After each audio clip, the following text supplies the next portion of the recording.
feedback I've gotten over the years from attendees is that while the material is powerful and it impacts their businesses, they just don't get enough. So they say to me, if only we could spend more time with you and the other presenters and really pick your brain, absorb the knowledge that you have to share, and get hands-on training. So to satisfy this need, I created Success GPS programs.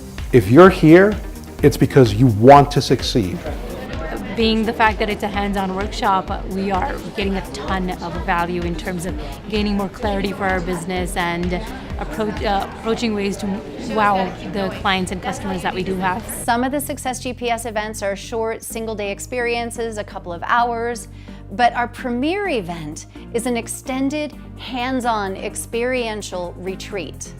Business owners can come, spend 3 full days locked down and learning everything they need to know to be successful in business and in life. Everybody up, I'll come out and get you. You over there too, up, up, up. See, if you already sit down, then you've already flunked, which means you've already given up. Industry leaders that are here today that are so authentic and passionate about being of service to others. It sort of opens my heart and my mind to being really possible and staying on the right track. I've spent 25 years listening to thousands of speakers, looking for the best of the best. Of all these, I handpicked this lineup of amazing speakers because I knew that they would bring it and that they would put it all on the line with their heart and soul to create an amazing experience for our attendees. In addition, all of the presenters are passionate about helping small businesses and entrepreneurs succeed and take the time on and off the stage for every attendee to get what they need to go to that next level. So I say show up, follow up, and lift up. Give back and don't ever, I don't care where you are in life, if you think you haven't arrived somewhere to where you can't give something back, you're wrong. It's the exact opposite. The minute you start stepping, bring someone with you. Don't even hesitate, get here, do it. Be here, be the first one signed up, sit in the front row, get all the information, and it will be mind-blowing. It'll just be, it's a game changer to be here. It's just a game changer. So don't miss the experience live and in person. Go to register at successgpsseminars.com for our upcoming event. And in the meantime, get ready to be inspired. I'm not going to talk too much about myself. I'll integrate a little bit. We've done the motivational thing, and what I really want you guys to get out of this is the execution part. So I'm going to talk a lot about money, time, passion, how to align those different things. But specifically, I'm going to be talking to you guys about the lifestyle leveraging concept. And this is something that we use not only to build assets, but do it in a methodical way that gives you more lifestyle dollars so you can enjoy what you've been working hard to do. But so I kind of know where to go. How many of you are business owners? Pretty much everybody. How many people would like to improve their finances? Okay. So we got the right room. Okay. So the next 30 minutes, these are the 3 things I'm going to show you. How to align time, money, and passion, how to build 2 assets with the same dollar, and how to finance your business and personal expenses using OPM, other people's money.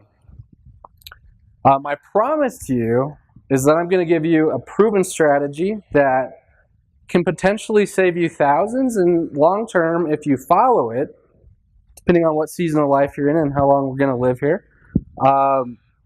Maybe even tens of thousands, hundreds of thousands. It is very customized to you specifically, but this is something that I've been spending a lot of my personal time with. Tom over here works with me in Colorado, and I mean, it's been kind of nonstop. So we do full plans for individuals and companies, but this is something very fundamental that no matter where you are with your personal finances or your business can potentially give you a lot more leverage to use.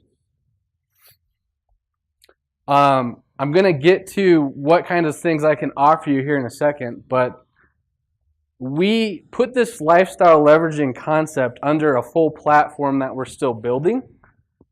We call this the retirement myth. And so where Jen and I have really connected is it talks about how to align time, money, and passion. Because some of my background, of course, it's financial, but it's also social science and personal development. And so it's really understanding how institutions are teaching us about money, about time, and how we're supposed to defer these things, because that's what gives them the benefit. They're leveraging us. And so what I'd like to help you guys do is completely flip the script as much as we can. Okay, so literally it can be a complete reversal of how you're already doing things. And some of these things we almost take for granted. Proof of concept is something that we're still working on for both the retirement myth and a lifestyle secret. So with that being said, just to be very blunt with you guys, that creates a very good opportunity for you. I've kind of taken a personal approach to this to say to a lot of influencers that want to help spread this message, right? They want to help spread the message to improve people's situations. And I've had some calls where I just said, you know what, I can't do exactly what you want to do yet because of the documentation part of it. We can't just let everything outside of the box because we got to have a proof of concept. So with that being said, I've told Jen and some of you that I personally will spend some time out here in Reno, in Tahoe, being from Colorado. So over July and August, we're going to allow 40 businesses to get personal consultation time on this particular subject. So this is really what I'm going to be offering you. So it's not going to mean anything right this second, but we'll give you two-hour consultations, basically just finding money you didn't know you had. So that could be money going to the IRS, that could be going to paying bills, and turning it in your favor. So by the time you're really saving money, which I'll show you how that's going to be done, we estimated it's about a $10,000 value. And again, we're doing that because we want to be able to document everything, and we want to see you succeed. We want you guys to be our stories that we get to share to more and more people. So we've changed this a little bit. That's where you can go schedule at the end, but because of some other people that have been here today, we're going to make this a lot easier. If you want to text 21777, it's going to be FACT is going to be the key word. What that'll bring you to is Schedule 1's calendar where you can schedule your own time. So we'll be here July and August if you'd like to do something like that. Just real quickly, Jen said that I've done a book with her and Jack Canfield, among some other authors. Obviously, founder of the Retirement Myth with what I just described to you. I think the biggest thing people know me for is a systems guy. And I got to say, here's the disclaimer. I'm not a gazillionaire, and I don't have any magic Kool-Aid for you. But what I have been blessed to do is I've had a number of friends and colleagues and mentors that have put me in good positions over time to where I've got to do a lot of things that I've liked to do in the past. So I love traveling the world. Some of my friends and I, we do a couple trips a year where we'll go to different countries and we'll bring in experts, similar to something like this.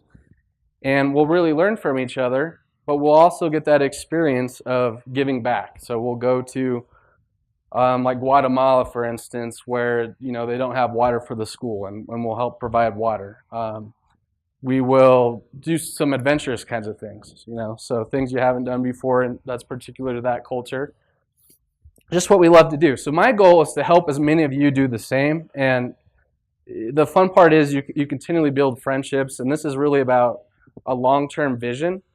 So from a standpoint of even our business, what we're really trying to define and do even more with this documentation is we will get paid through helping you.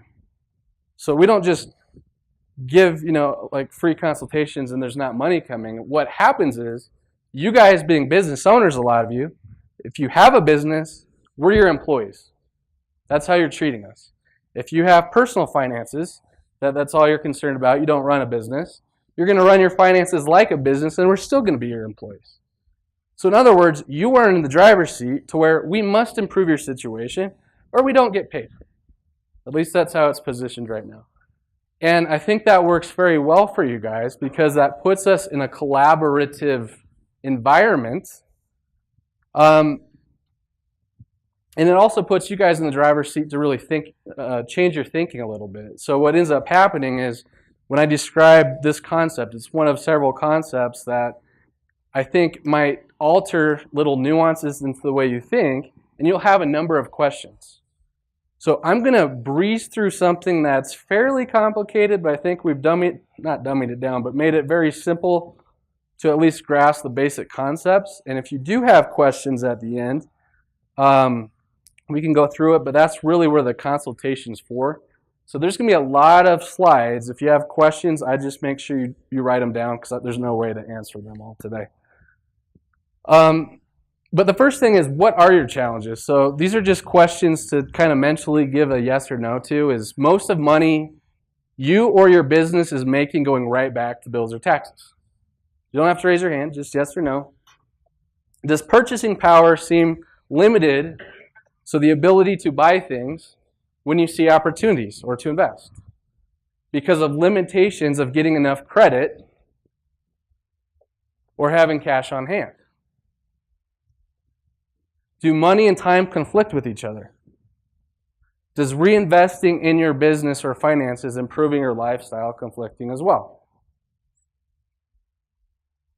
Do you feel like you deserve more money for the efforts than what you put in? Okay. You know, these are structured in a way where we've dealt with a number of people to know you're going to answer yes, of course. But that's not the real problem. These are symptoms of the root of the problem. And so the retirement myth is really designed in a way to make us, myself included, be more of pawns to larger companies than Uncle Sam. Okay, and it's not to say we don't get benefits from products and laws and so forth, but we have to work a lot harder knowing that we're kind of second to who's designing the game to begin with.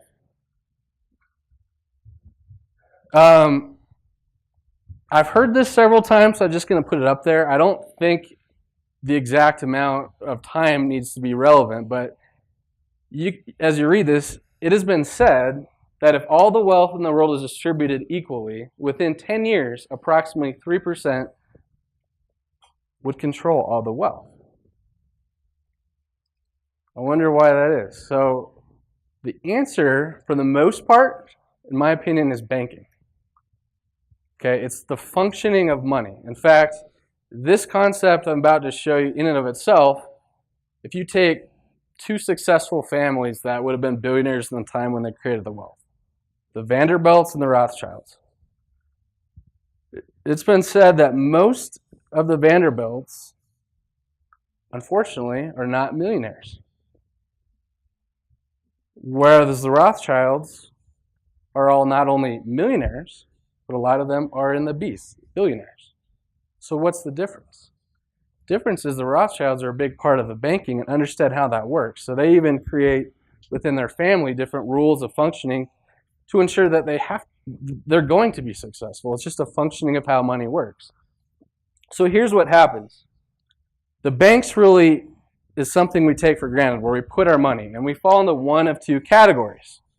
So we could be very diligent and save money, but as soon as we put money into the bank, what the bank is turning around to do is really making the profit. They're the ones saying, okay, here's some free dollars that we're going to go invest, because if you take all of us collectively and we're putting all our money in the bank, we're not all going to take it out at the same time.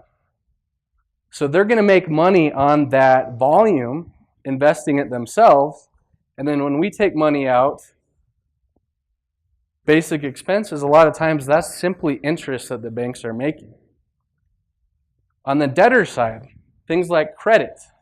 Credit was designed for the banking institutions to know what their risk is to create cash flow for themselves.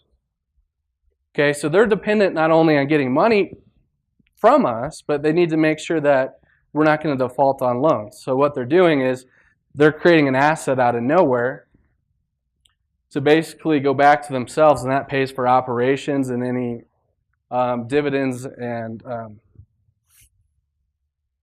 and stocks that people may have in the company. Excuse that little headline there, but investments are no different. So this is overly simplified what I see happening in the stock market, which has kind of been the main focus of investments the last 80 years. If you have someone that has $100,000 after tax, or just $100,000, if in year one they gained 50%, that's simple math. That's $150,000. Okay, but what happens in year two, a lot of people would say if your money went down 50%, you'd be at $100,000. It's something that, we just kind of take for granted. You guys know this, but no, it's $75,000. And what that illustrates is you can't have this volatility. If you lose that money, not only do you have to recoup it, but it stops what Einstein calls the eighth wonder of the world, which is compound interest. Okay, so if you can keep that money growing, that's the most ideal situation you want to have. The problem is, you also have things you need to buy. So how do you buy things and grow your money at the same time? That's the question. So without getting into this slide so much, lifestyle capital is really what we're after. So it's the ability to grow your money, compound interest, eighth wonder of the world, nonstop, guaranteed, but take your money out simultaneously and methodically. Okay? It doesn't mean you're just going to take it all out. But if you see that blue shaded area, what that should mean is you're in a mode of constant improvement. Okay, and so the more you're using this concept that I'm going to show you, and you're collaborating on it, you're really putting yourself in a situation where you can mitigate a lot of the risks that you're having day to day and be in a lot more control over your time and your finances. I'm laughing because I just found this very, very interesting. It was an IRS report that actually came out in 2015 based on average gross income from the year of 2012. If you see at the top there where it says the top 0.001%, what that is showing is that that's a 0.001% top gross income earners, and to be in that category, you had to make a minimum of $62 million. The average was $161 million. But look at the share of taxes there. What their obligation is, 17.6. So if you kind of trickle down there to 0.01, 0.1, 1, 5, 10, the 10%, to be in the top 10%, you had to make $125,000. But if you look at the tax rate, it's 19.21. So what you're probably asking yourself is how in the world is the top 0.001% paying less taxes than the rest of the top 10%? That's what I'm about to show you. Or maybe not. You guys don't look excited. The answer into what they're really doing lies within financing. And when I say financing, this is something that when I ask people what financing is, generally they're thinking it's a debt that you must repay, which is correct, but it's not the whole story. You finance literally everything in your business and personal budgets. It's just a matter of what are you losing out on and how do you do things. So no matter what, that should be 1 and 2. If you're paying in cash, what you lose is the ability for that money to keep growing as soon as you spend it. Okay, well, what else would you do? Well, you get a loan or a credit card, debt instrument. Well, what happens there is now you're paying other people more money than is necessary. So what is the alternative then? It's using other people's money. Okay, so the next question is how do we do that? What are ways that are effective to use other people's money?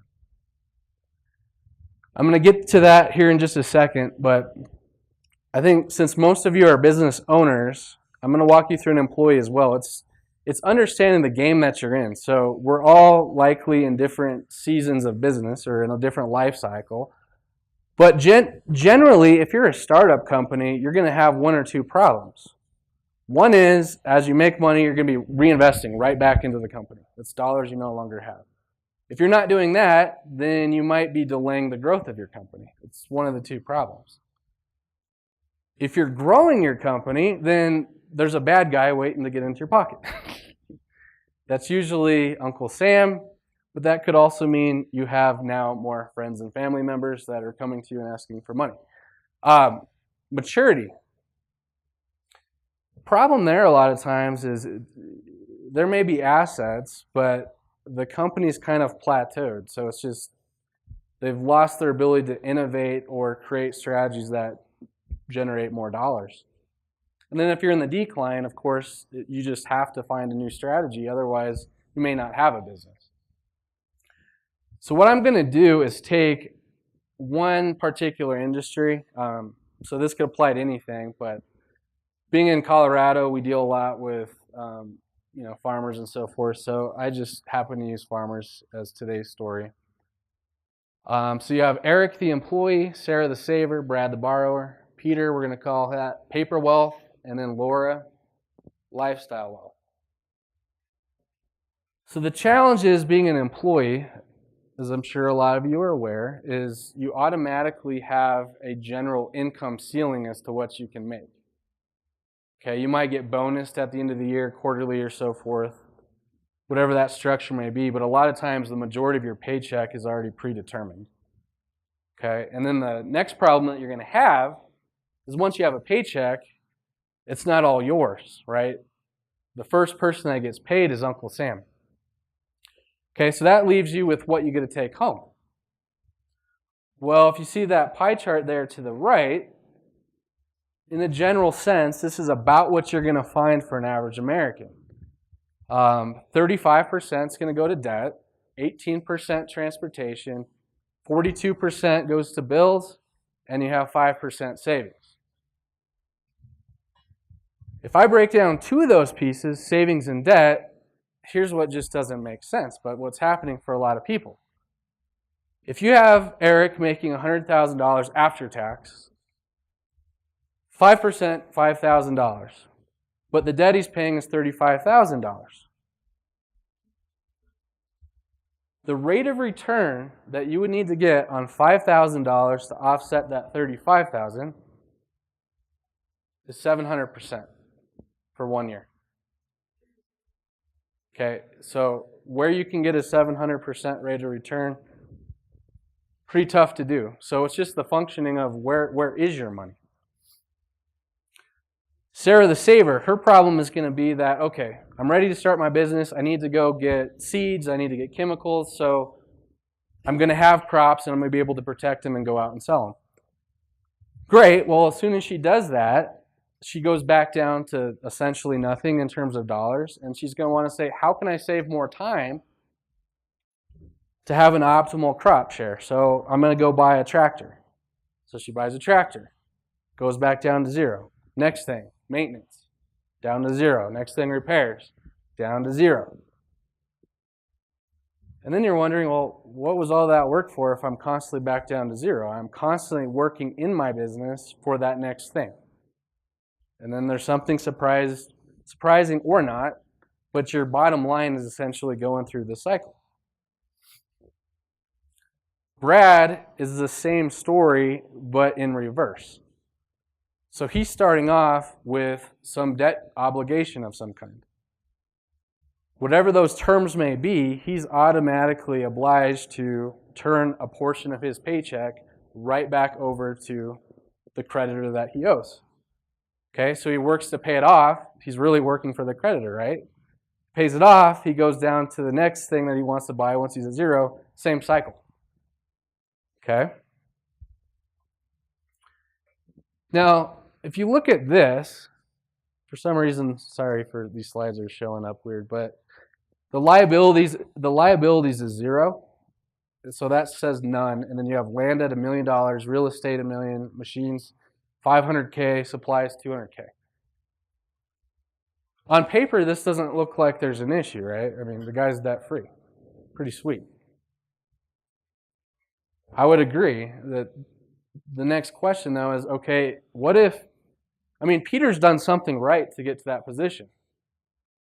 But he's likely a mature business at this stage because where's the cash? There's no liquidity. So if he needed liquidity, yes, there's ways around it, but in general terms, most of the time, there's one of two things that's going to happen. One, he's going to have to put something down as collateral and get a loan, or he's going to have to sell something. And if he's got to sell something quickly, likely he's not going to sell it for what it's deemed to be worth. Okay, so Laura with lifestyle wealth is really what we're after. So there's all these benefits that you can see, but the main thing is, again, you have this constant compound growth, but you're able to take money out as needed. That's what we're after. But besides that, you want to take money out tax-free. You want it to be tax-deferred. You want that guaranteed rate of return, use other people's money, cut costs on expenses, grow two assets with the same dollar, and have liquidity, which means use and control. So I'm going to show you how to do all that. Now, of course, we use a number of different strategies. So we incorporate CPAs, investment advisors, attorneys, and so forth within what we do. But this particular concept actually utilizes, believe it or not, life insurance. Okay? Life insurance, what the heck does that have to do with other people's money? Well, it's a contract. Life insurance is a contract that you own. And there's different types of insurance. There's different ways that they function. So you really have to understand all these little nuances and know what kind of insurance to use. But essentially what happens is there's a cash component that works like a bank account. Okay, but that bank account accrues interest. So let's just say that there's $100,000. You're paying a premium. Now, as a caveat, it is life insurance. So when you pay this premium, you are going to pay for life insurance, the death benefit, if you will. But if you design them correctly, most of the money will go towards cash value. In fact, in the late 70s and early 80s, when people could be relatively successful with any kind of investment, really, what they were trying to do then is once they're successful, say, where can I shelter my money that I don't need, where it can grow, and then there's a tax-free component. Well, that works pretty well because Uncle Sam got pretty upset and the laws changed.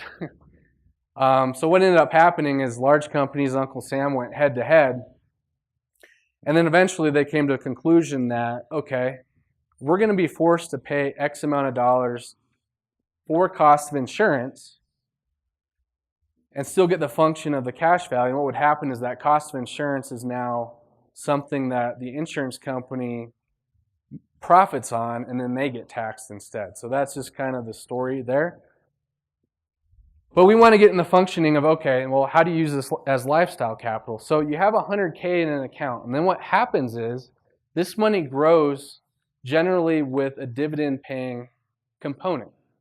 Okay, we tend to like to use policies that give you the most optimal control and usage of the dollars that you put in.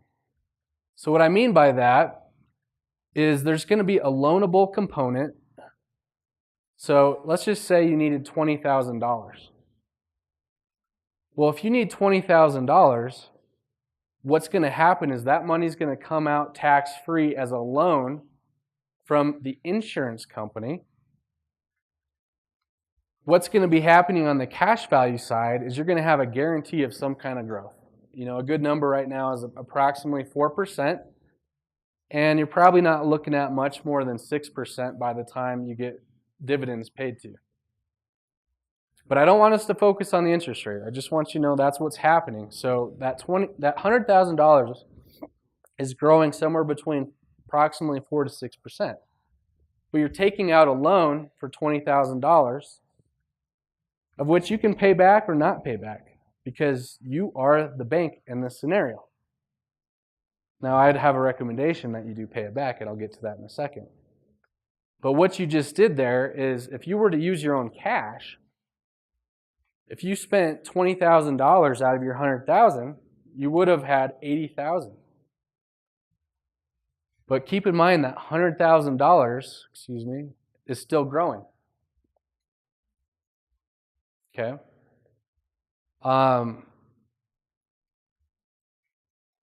What you're going to do with that $20,000 is you're going to create an amortization table. We're missing a column there on the right, I think, based on the size there, but I'll walk you through what we're missing. So the $100,000 is going to be growing at, let's just call it 5%, that 4 to 6%. So if it's at 5%, year 2 you're going to have $105,000. Year 3, it's going up. Okay, it's already systematized. We're creating an amortization table for 10 years. Okay, and what I put in there is 7%. Okay, so let's just assume it's a little higher, it's 7%. Well, what you should be seeing on that right side that got cut off there is that every single year you're getting a larger spread of dollars that are available to use. Okay, so your cash value should be growing like this, and the loans that you're taking on your policy should be going down because you're disciplined, you created your own amortization table. Can I get at least a nod if we're following? Okay, cool. Okay, so what most of us know is, and I get this question all the time, is, Troy, what do you believe about buy term and invest the rest? Because it was a strategy that was used for a number of years. I honestly don't really have an opinion on it because we look at everybody's situation uniquely, and it's honestly not a cookie cutter approach in our opinion. But what happens a lot of times from an insurance standpoint is they're just profiting off of free dollars like the bank is. Okay, so why we heard about that a lot between the 80s and really up to almost 2008 is because we're just pooling all our money into policies. So if we had a 20-year policy and we're going to get a death benefit because we're trying to take care of a spouse or kids, in that 20 years, if we don't die, what's our benefit? And life insurance is based on your health and age. So let's just assume Eric's 45 and he turns 65 years old. The insurance company is going to ask him, well, would you like to have insurance again? And charge him a substantial higher premium. Well, if you didn't get something in 20 years, what's the chances of you doing something like that? Less than 2% of these policies pay out. So essentially, if we were all funneling our money into term policies, what the insurance company is doing is making a huge profit, and they're just paying us on their interest.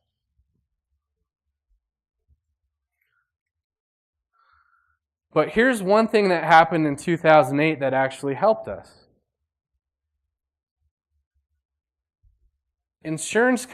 Banks, you could see a number of them failed.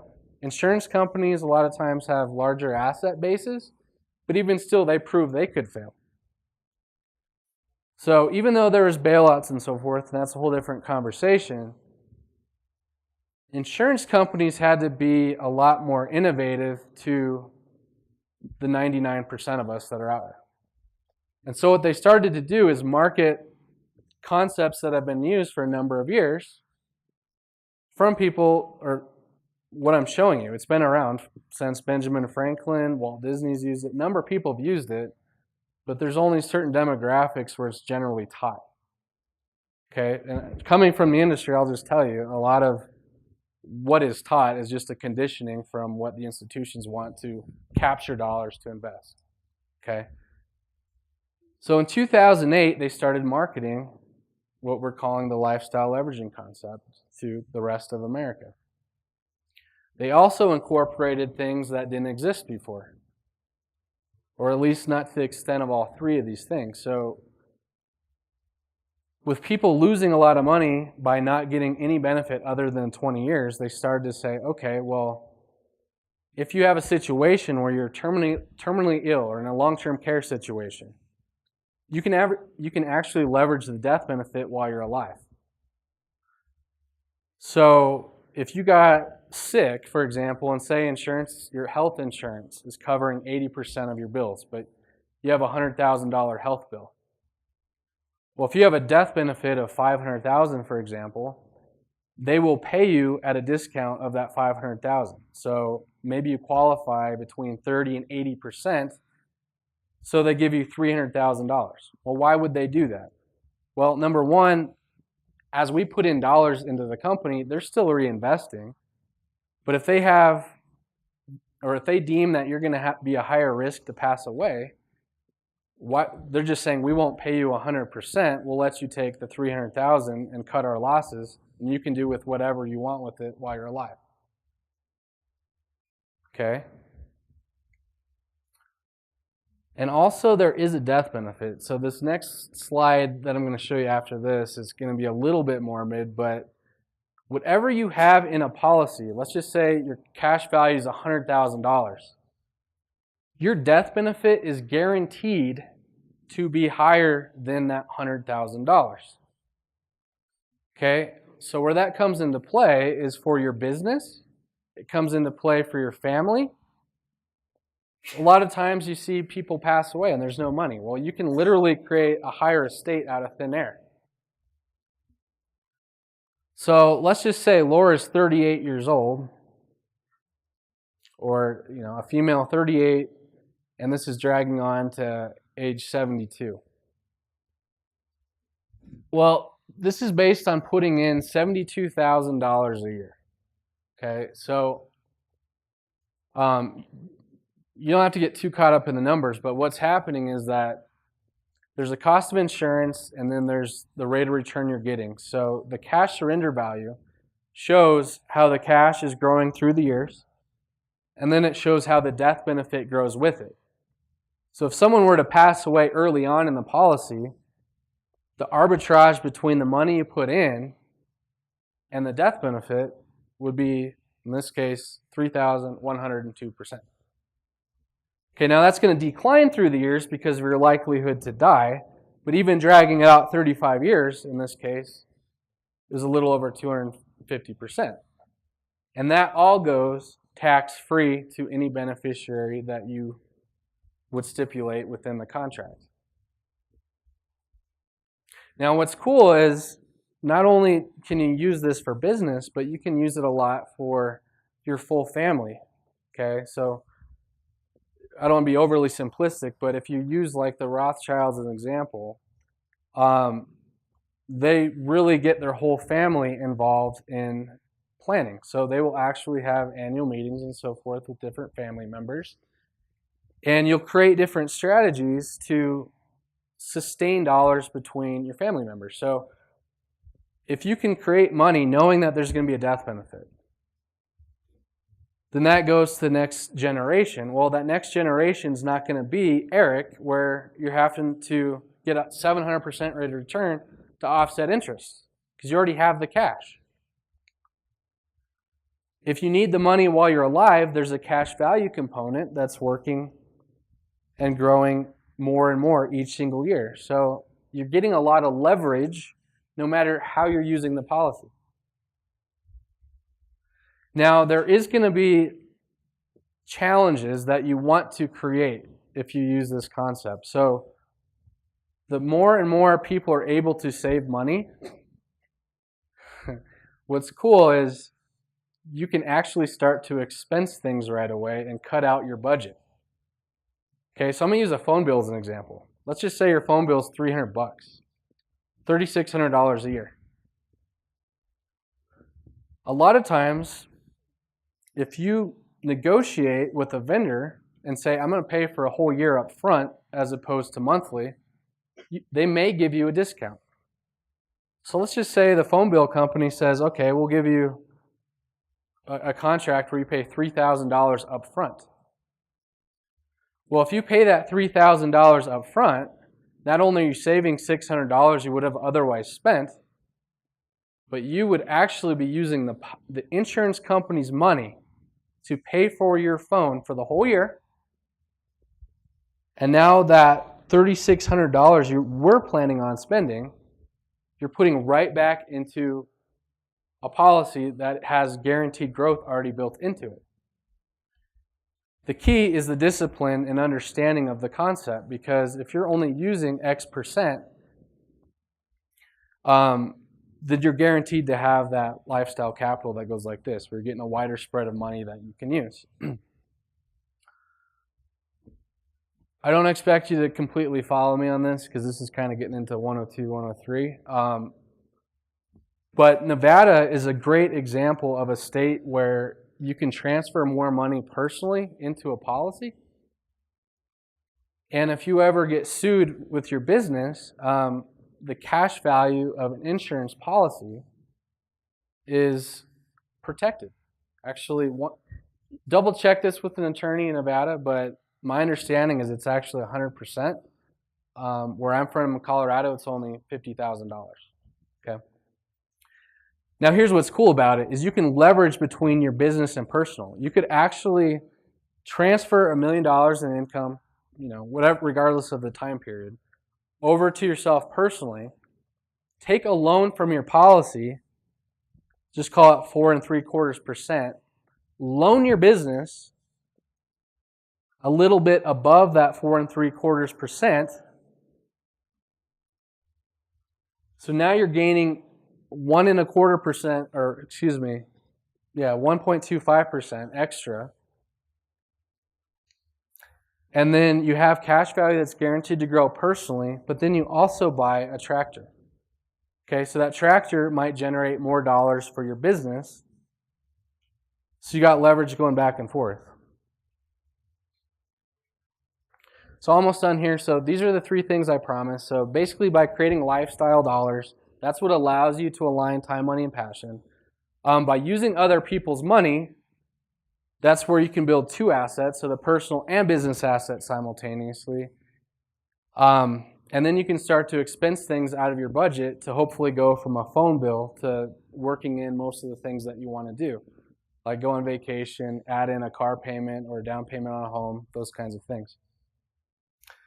So what you need to win, you have your cards in front of you, but you pay yourself first and recruit money going to taxes, bills, and loss in the form of opportunity cost. Keep your money growing and use other people's money instead. Act like a bank. Build a system for lifestyle capital. Leverage the same dollar to create new assets. Optimize tax-free strategies. Keep uninterrupted compound interest working in your favor. Expense budget items and operational costs using other people's money. Shelter assets, some states are better than others. And create a legacy, whether that's your business or family. So you have a choice. I don't expect you to grasp all this, but in terms of where we can help is, I've said we can set 2-hour meetings set aside. If there's anything that you want to talk about, whether it's your personal finances or business, it's really starting with your objectives. This concept happens to be a functioning component pretty much everybody can use. But we'll just start with talking through your business, walking you through your personal finances and determine, well, what are the different options that you have to improve your situation? Okay, so the biggest thing I want you guys to take away, regardless of the concept that I shared with you, is that you should not feel like you're in this influenced environment where you have to wait till an arbitrary age to do the things that you want to do, an arbitrary time in your business. Yes, there is that effort that we got to put in, but the more willing we are to take a step back and look at, okay, well, just what's the basic functioning of money, and you learn what there is to know today. I don't expect you to understand every single thing I shared with you. But that's where with questions, you're going to have that aha moment that clicks. And once you have that aha moment, you're going to ask new questions and new questions. 80% of what we do has literally nothing to do with money. It has to do with the way you think and collaborate with us, because our job description should be, you want this? Here's the options. Troy, this isn't the way I do things. This thing I don't completely understand, so I don't put my money or my time into things I don't understand. This, not only is it the way I do things, I understand it, and I have that aha moment of doing something better and getting that constant improvement. That's all, and looking forward to sharing, and thank you all that spoke today as well.